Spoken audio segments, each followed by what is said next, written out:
ನಮಸ್ತೆ ಟಿವಿ 20 ಕನ್ನಡ ವಾಹಿನಿಗೆ ಸ್ವಾಗತ. ಬೆಳಗಾವಿ ಜಿಲ್ಲೆಯ ಸವದತ್ತಿ ತಾಲೂಕಿನ ಮುನವಳ್ಳಿ ಪಟ್ಟಣದಲ್ಲಿ ಜೆಂಟ್ಸ್ ಗ್ರೂಪ್ ಆಫ್ ಮುನವಳ್ಳಿ ಅವರು ಆಯೋಜನೆ ಮಾಡಲಾಗಿದ್ದ ಮಕ್ಕಳ ದಿನಾಚರಣೆ ಅಂಗವಾಗಿ ಡ್ಯಾನ್ಸ್ ಕಾರ್ಯಕ್ರಮದಲ್ಲಿ ಸತತ 5 ವರ್ಷಗಳ ಕಾಲ ಪ್ರಥಮ ಸ್ಥಾನವನ್ನು ಪಡೆದಿರುವ ಪ್ರಾರ್ಥನಾ ಆಂಗ್ಲ ಮಾಧ್ಯಮ ಕನ್ನಡ ಶಾಲೆ ಆಡಳಿತ ಮಂಡಳಿ ಹಾಗೂ ಶಿಕ್ಷಕರಿಂದ ಮಾಧ್ಯಮ ಸುದ್ದಿಗೋಷ್ಠಿ. ಪ್ರಾರ್ಥನಾ ಶಿಕ್ಷಣ ಸಂಸ್ಥೆಯ ಅಧ್ಯಕ್ಷರಾಗಿ ಈ ಸಂಸ್ಥೆಯನ್ನು ನೀವೇನು ಕಟ್ಟಿದ್ದಿರಲ್ಲ. ಈ ಸಂಸ್ಥೆ ಕಟ್ಟಿದ್ದ ನಿಮ್ಮ ಮುಖ್ಯ ಉದ್ದೇಶ ಏನು ದುಡ್ಡು ಮಾಡಬೇಕಂತೈತೋ, ಏನು ನಮ್ಮ ಭಾಗದ ಜನರಿಗೆ ವಿದ್ಯಾರ್ಥಿಗಳಿಗೆ ಒಳ್ಳೆಯ ಗುಣಮಟ್ಟದ ಶಿಕ್ಷಣ ಕೊಡಿಸಲಾಗಿ ಈ ಸಂಸ್ಥೆ ಕಟ್ಟಿದ್ದೀವಿ. ಒಂದು ಹೇಳೋಕ್ಕೆ ಇಷ್ಟಪಡ್ತೀನಿ, ನಾವು ಮಕ್ಕಳಿಗೆ ಒಂದು ಒಳ್ಳೆಯ ಭವಿಷ್ಯ ರೂಪಿಸಬೇಕು, ಒಳ್ಳೆಯ ಶಿಕ್ಷಣ ಕೊಡಬೇಕು ಅನ್ನೋ ಉದ್ದೇಶಕ್ಕೆ ಮಾತ್ರ ಈ ಶಿಕ್ಷಣ ಸಂಸ್ಥೆಯನ್ನು ನಾವು ಪ್ರಾರಂಭ ಮಾಡಿದ್ದೀವಿ. ನಾನು, ನಮ್ಮ ದತ್ತು, ನಾರಾಯಣ ಕಲಾಲ, ಸ್ಪೆಷಲ್ ಅಂಜಿ, ನಾವು 4 ಜನ ಸ್ನೇಹಿತರು ಕೂಡಿ ನಮ್ಮದೊಂದು ಕನಸಿತ್ತು. ಯಾಕಂದರೆ ನಾವು ಕಲಿತಿಲ್ಲ, ನಮ್ಮ ಮಕ್ಕಳು ಕಲಿಬೇಕಂತೀವಿ. ನನ್ನ ಮಗನ ಲಕ್ಷಾಂತರ ರೂಪಾಯಿ ಖರ್ಚು ಮಾಡಿ ಕಲಿಸಿದ್ದೀವಿ. ಆದರೆ ಅಷ್ಟು ಖರ್ಚು ಮಾಡಿ ಕಲಿಸೋವಂಥ ಈ ಭಾಗದಾಗ ಜನ ಇಲ್ಲ. ನಾವು ನಮಗೆ ಹೆಚ್ಚು ಹಳ್ಳಿಯ ಜನ ಈ ಸ್ಕೂಲಿಗೆ ಭಾಳ ಅಡ್ಮಿಷನ್ ಆಗಿದ್ದಾವೆ. ನಮ್ಮದು ಒಂದೇ ಧ್ಯೇಯ, ಈ ಭಾಗದಾಗ ಒಂದು ಒಳ್ಳೆಯ ಸ್ಕೂಲ್ ಮಾಡಬೇಕು ಅನ್ನೋದು. ಆ ಒಂದು ನಿಟ್ಟಿನಾಗ ನಾವು ಕೆಲಸ ಮಾಡ್ತಿದ್ದೀವಿ. ನಿಮಗೆಲ್ಲ ಗೊತ್ತಿದೆ, ನಮ್ಮ ಒಂದು ಹೊಸ ಬಿಲ್ಡಿಂಗ್ ಸವದತ್ತಿ ರೋಡ್ನಾಗೆ ರೆಡಿ ಆಗ್ತಾಯಿದೆ, ಸ್ಕೂಲ್ ಬಿಲ್ಡಿಂಗು. ಅದಕ್ಕೆ ಇದುವರೆಗೂ ನಾವು 1 ರೂಪಾಯಿ ಲೋನ್ ಮಾಡಿಲ್ಲ. ನಾವು ಸ್ವತಃ ನಮ್ಮ ಪಾಕೆಟ್ ಮನಿ ಖರ್ಚು ಮಾಡಿಕೊಂಡು ಅದನ್ನು ಬಿಲ್ಡಿಂಗ್ ಕಟ್ತಾಯಿದ್ದೀವಿ. ಇಲ್ಲಿವರೆಗೂ ಯಾವ ಸಂಸ್ಥೆಯಿಂದ ಯಾರ ಕಡೆಯಿಂದನೂ ಸಹಾಯಧನ ತಗೋದಾಗಲಿ ಕೋಟ್ಯಾಂತರ ರೂಪಾಯಿ ಖರ್ಚು ಮಾಡಿದ್ದೀವಿ. ಇದುವರೆಗೂ ನಾವು 1 ರೂಪಾಯಿನೂ ಯಾರ ಕಡೆಯಿಂದ ಸಾಲ ತೊಗೊಂಡಿಲ್ಲ, ಯಾರ ಕಡೆಯಿಂದ ಸಹಾಯಧನ ತೊಗೊಂಡಿಲ್ಲ. ನಾವು ನಮ್ಮ ಉದ್ಯೋಗದಿಂದ ತೆಗೆದು ಹಾಕಿ ಮಾಡ್ತಾಯಿದ್ದೀವಿ. ಅದೊಂದು ಎದಕ್ಕಪ್ಪ ಅಂತಂದ್ರೆ ನಮ್ಮ ಭಾಗದಾಗ ಒಂದು ಒಳ್ಳೆಯ ಸ್ಕೂಲ್ ಆಗಬೇಕು ಅನ್ನೋ ಒಂದೇ ಒಂದು ಉದ್ದೇಶ. ಮತ್ತು ನಮ್ಮ ಭಾಗದಿಂದ ಕೆಲವೊಂದಿಷ್ಟು ಜನ ವಿದ್ಯಾರ್ಥಿಗಳು ಉನ್ನತ ಹುದ್ದೆಗೆ ಹೋಗಬೇಕು. ನಾವು ಈಗ ಅವ್ರಿಗೆ ಟ್ರೈನಪ್ ಮಾಡ್ತೇವೆ. 5th ಇಂದನೇ ಅವ್ರಿಗೆ ನಾವು IAS, IPS ಇಂಥವೆಲ್ಲ ಕಲಿಯಾಗ ಅವ್ರಿಗೆ ತುಂಬ್ತಾಯಿದ್ದೀವಿ.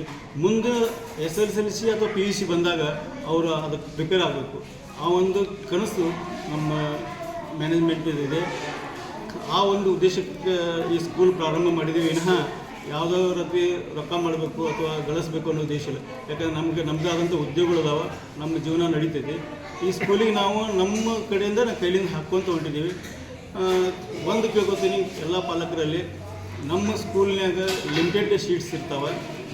ಹಂಗೆ ಎಲ್ಲ ಸ್ಕೂಲ್ಗತ್ತೆ ನಾವು ಫುಲ್ಲಾಗಿ 100 ಹಿಂಗೆ 200 ಮಂದಿ ತೊಗೊಂಡಿಲ್ಲ. ಒಂದು ಸ್ಕೂಲಿಗೆ 30 ಮಂದಿ ಸ್ಟೂಡೆಂಟ್ಸ್ ಅಂತಂದ್ರೆ 30 ಮಂದಿ ಸ್ಟೂಡೆಂಟ್ಸ್ ಅಷ್ಟೇ ನಾವು ಅಡ್ಮಿಷನ್ ತೊಗೊತೀವಿ. ಈ ಒಂದು ಕಾರಣಕ್ಕೆ ಆ ಮಕ್ಕಳಿಗೆ ಕೇರ್ ತೊಗೊಳಕ್ಕೆ ಈಸಿ ಆಗುತ್ತೆ. ಎಲ್ಲ ಟೀಚರ್ಸೂ ಆ ಮಕ್ಕಳ 30 ಮಂದಿ ಇರೋದ್ರಿಂದ ಹುಡುಗರು ಆ ಮಕ್ಕಳಿಗೆ ಪರ್ಸನಲಾಗಿ ಕೇರ್ ತೊಗೊಳಕ್ಕೆ ಸ್ವಲ್ಪ ಅನುಕೂಲ ಆಗ್ತೈತಿ. ಬೇಕಾದ್ರೆ ನೀವೆಲ್ಲ ಪಾಲಕರನ್ನು ಕೇಳ್ರಿ, ನಮ್ಮದು ಸ್ಟೂಡೆಂಟ್ಸ್ ಎಲ್ಲ ಪಾಲಕರನ್ನು ಕೇಳ್ರಿ. ನಮ್ಮ ಸ್ಕೂಲ್ ಬಗ್ಗೆ ಅವ್ರಿಗೆ ಇರತಕ್ಕಂಥ ಒಪಿನಿಯನ್ ಅವ್ರು ಹೇಳ್ತಾರೆ. ಅಷ್ಟೇ ಒಂದು ಉದ್ದೇಶ, ನಾವು ಈ ಭಾಗದಾಗ ಒಂದು ಒಳ್ಳೆಯ ಸ್ಕೂಲ್ ಮಾಡಬೇಕು, ಒಳ್ಳೆಯ ವಿದ್ಯಾರ್ಥಿಗಳನ್ನು ತಯಾರು ಮಾಡಬೇಕು ಅನ್ನೋದಕ್ಕೋಸ್ಕರ ಈ ಸ್ಕೂಲ್ ಪ್ರಾರಂಭ ಮಾಡಿದ್ದೀವಿ. ಬೇರೆ ಯಾವ ಕಾರಣಕ್ಕೂ ಅಲ್ಲ ಅಂತ ನಾನು ಹೇಳೋಕ್ಕೆ ಇಷ್ಟಪಡ್ತೀನಿ. ನೂತನ ಗೆಳೆಯರ ಬಳಗ ಎಲ್ಲಿರುತ್ತಲ್ಲ ಅಲ್ಲಿ ಯಶಸ್ಸು ಅನ್ನೋದು ಕಾಣ್ತಾ ಇರ್ತದಂತೆ ಜನರ ಬಾಯಿಂದ ನಾವು ಕೇಳ್ಪಟ್ಟೇವಿ ರೀ. ಅದಕ್ಕೋಸ್ಕರ ನಿಮ್ಮ ಇದೊಂದು ಅನಿಸಿಕೆ ನಿಜ ಆಯ್ತದೆ. ನೀವು ಎಷ್ಟೋ ಫ್ರೆಂಡ್ಶಿಪ್ಪನ್ನು ನೋಡಿರ್ಬೋದು, ಫ್ರೆಂಡ್ಸ್ ಬಳಗ ನೋಡಿರ್ಬೋದು. ಗೆಳೆಯರ ಬಳಗಕ್ಕೆ ಭಾಳ ಗೆಳೆಯರ ಬಳಗ ಹುಟ್ಟಿದವು. ನಮ್ಮ ನೂತನ ಗೆಳೆಯರ ಬಳಗ ಹುಟ್ಟಿದ ಮ್ಯಾಗ ಭಾಳ ಗೆಳೆಯರ ಬಳಗ ಹುಟ್ಟಿದವು. ಆದರೆ ಇವತ್ತಿನವರೆಗೂ ನಮ್ಮಲ್ಲಿ ಇರ್ತಕ್ಕಂಥ ಅಂಡರ್ಸ್ಟ್ಯಾಂಡಿಂಗ್ ನಾ ಯಾವ ಬಳಗದಲ್ಲಿಯೂ ಕಾಣಲಿಲ್ಲ. ಯಾಕಂದ್ರೆ ನಾವು ಮ್ಯೂಚುವಲ್ ಅಂಡರ್ಸ್ಟ್ಯಾಂಡಿಂಗ್ನಾಗ ಹೊಂಟೀವಿ. ನಮ್ಮದು ನಾನು ಏನಾರು ಡಿಸಿಷನ್ ತೊಗೊಂಡ್ರೆ ನಮ್ಮ ಉಳಿತಿದ್ದ ಫ್ರೆಂಡ್ಸು ಯಾವುದಕ್ಕೂ ತಕರಾರು ಮಾಡೋಂಗಿಲ್ಲ. ಅವ್ರು ಏನಾರು ಡಿಸಿಷನ್ ತೊಗೊಂಡ್ರೆ ನಾನು ತಕರಾರು ಮಾಡೋಂಗಿಲ್ಲ. ಒಟ್ಟು ಏನಪ್ಪ ಅಂತಂದರೆ ನಾವು ಅಷ್ಟು ಅಂಡರ್ಸ್ಟ್ಯಾಂಡಿಂಗ್ನಾಗ ಹೊಂಟಿದ್ದೆವು. ಜೊತೆಗೆ ನಾನು ಅಷ್ಟೇ ಬೆಳಿತೀವಿ ಅಂತಂದ್ರೆ ಸಾಧ್ಯ ಇಲ್ಲ. ನಿಮ್ಮಂಥ ಎಲ್ಲ ಫ್ರೆಂಡ್ಸು ಸಹಕಾರ ಕೊಟ್ಟಿದ್ದೀರಿ. ಇವರವ್ರು ಅಂತ ಹೇಳೋಕ್ಕಾಗಲಿಕ್ಕೆ ಸಾವಿರಾರು ಮಂದಿ ಇದ್ದಾರೆ, ನಮಗೆಲ್ಲ ಸಹಾಯ ಮಾಡಿದರು. ಬೆಳೀರಿ ಅಂಥೇಳಿ ನಮ್ಗೆ ಪ್ರೋತ್ಸಾಹ ಕೊಟ್ಟಿದ್ದಾರೆ. ಎಲ್ಲೋ ದೂರ ಇದ್ದರೂ ಕೂಡ ನಮ್ಗೆ ಹಾರೈಕೆ ಮಾಡ್ತಾರೆ. ಆ ಸ್ಕೂಲ್ ಆಗಲಿ, ನಮ್ಮ ಉದ್ಯೋಗಗಳಾಗಲಿ, ನಮ್ಮ ಬಗ್ಗೆ ಆಗಲಿ ಒಳ್ಳೆಯದಾಗಲಿ ಅಂಥೇಳಿ ಪ್ರತಿಯೊಂದು ಕ್ಷಣದಾಗ ಅವ್ರು ನಮ್ಗೆ ಹಾರೈಕೆ ಸಲ್ಲಿಸ್ತಿರ್ತಾರೆ. ಅದಕ್ಕೋಸ್ಕರ ಅವರೆಲ್ಲರಿಗೂ ನಾನು ಧನ್ಯ ಹೇಳ್ತೇನೆ. ಮತ್ತು ನಮಗೆ ಸಿಕ್ಕಂಥ ಎಲ್ಲ ಸಿಬ್ಬಂದಿಗಳು, ನಮ್ಮ ಸ್ಕೂಲ್ಗಿರ್ಬೋದು, ನಮ್ಮ ವ್ಯಾಪಾರದ ರಂಗದಾಗಿರ್ಬೇಕು, ನಮ್ಮ ಬ್ಯಾಂಕ್ಗಳಿಗೆ ಇರ್ಬೋದು, ಎಲ್ಲರೂ ಕೂಡ ಅಷ್ಟ ಒಂದು ಒಳ್ಳೆಯ ಸಿಬ್ಬಂದಿ ಸಿಕ್ಕಿದ್ದಾರೆ. ಅವರ ಒಂದು ಶ್ರಮದಿಂದ ನಮ್ಮ ಸಂಸ್ಥೆಗಳೆಲ್ಲ ಬೆಳೆದಾವ, ಜೊತೆಗೆ ನಮ್ಮ ಹೆಸರನ್ನು ಬೆಳೆಸ್ತಾ ಇದ್ದಾರೆ. ಇದಕ್ಕೋಸ್ಕರ ನಾವು ಅವ್ರಿಗೆಲ್ಲರಿಗೂ ಧನ್ಯವಾದ ಹೇಳಕ್ಕೆ ಇಷ್ಟಪಡ್ತೀನಿ. ನಿಮ್ಗೆ ಈ ಸ್ಕೂಲ್ ಪ್ರಾರ್ಥನಾ ಸ್ಕೂಲಿಗೆ ಕೋಆರ್ಡಿನೇಟ್ರಿಂದ ಹೊಸದಾಗಿ ಇದನ್ನು ಮಾಡಿದ್ದಾರೆ, ನಿಮ್ಮ ಅಪಾಯಿಂಟ್ಮೆಂಟ್ ಮಾಡಿದ್ದಾರೆ.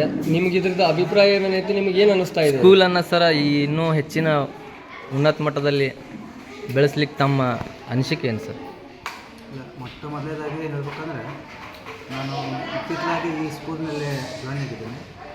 ಬಂದ ತಕ್ಷಣ ಒಂದು ಮಕ್ಕಳ ದಿನಾಚರಣೆ ಪ್ರಯುಕ್ತವಾಗಿ ಒಂದು ಸಮೂಹ ನೃತ್ಯವನ್ನು ಒಂದು ಕಾಂಪಿಟೇಷನ್ ಏರ್ಪಡಿಸಿದ್ರು.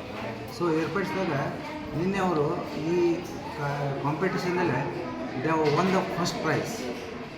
ನನಗೆ ಹೆಮ್ಮೆ ಅನ್ನಿಸ್ತದೆ. ಯಾಕಂತಂದ್ರೆ ಈ ಸಂಸ್ಥೆಯ ಚೇರ್ಮನ್ರಾದಂಥ ಈ ಸುರೇಶ್ ಅವರು ನಿಜವಾಗ್ಲೂ ಶಿಕ್ಷಣ ಪ್ರೇಮಿ ಅವರು.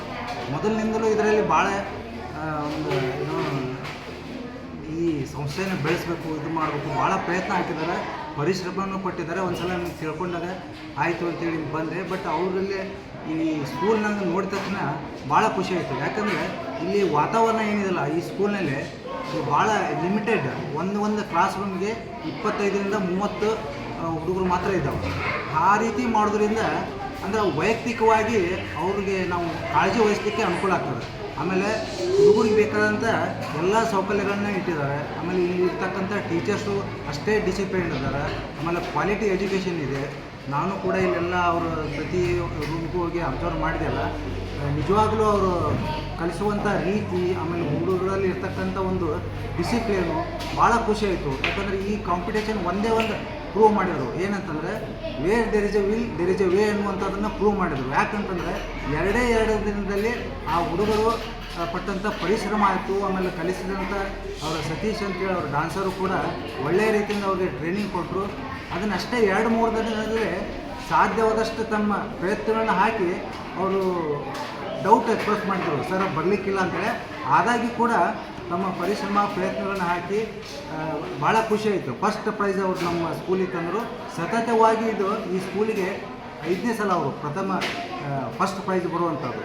ಸೊ ಇಲ್ಲಿ ಇರ್ತಕ್ಕಂಥ ವಾತಾವರಣ ಆಯಿತು ಅಥವಾ ನಮ್ಮ ಮ್ಯಾನೇಜ್ಮೆಂಟು ಕೂಡ ಅದೇ ರೀತಿಯಿಂದ ಸಪೋರ್ಟ್ ಮಾಡ್ತಾಯಿದೆ. ಇಲ್ಲಿ ಹುಡುಗರಿಗೆ, ಟೀಚರ್ಸ್ಗೂ ಆಯ್ತು, ಹುಡುಗರಿಗೆ ಆಯ್ತು, ಯಾವುದೇ ಡಿಸಿಪ್ಲಿನ್ ಬಗ್ಗೆ ಹುಡುಗರಲ್ಲಿ ಇರ್ತಕ್ಕಂಥ ಕಾಳಜಿ, ಆಮೇಲೆ ಅವ್ರು ಯಾರು ಪೇರೆಂಟ್ಸ್ ಕೂಡ ಬಂದಾಗ ಕೂಡ ಅವ್ರಿಗೆ ಸ್ಪಂದಿಸ್ತಕ್ಕಂಥ ಅವ್ರದ್ದು ಬಿಹೇವಿಯರ್ ಕೂಡ ನಂಗೆ ಭಾಳ ಲೈಕ್ ಆಗ್ತದೆ. ಈ ಸ್ಕೂಲಿಂದು ಒಂದು ಸ್ಕೂಲಿಗೆ ಬೇಕಾದಂಥ ಈ ಹಣ ಗಳಿಸೋಕ್ಕಿಂತ ಆ ಶಿಕ್ಷಣ ಪ್ರೇಮಿ ಅಂತ ಏನೈತಲ್ಲ, ಶಿಕ್ಷಣಕ್ಕೆ ಕೊಡಬೇಕಾದಂಥ ಮಹತ್ವ ಇಲ್ಲಿ ನಾ ಕಂಡ್ಕೊಂಡಿದ್ದೇನೆ, ಇಲ್ಲಿ ನಾ ಜಾಯ್ನ್ ಆದಾಗಿಲ್ಲ.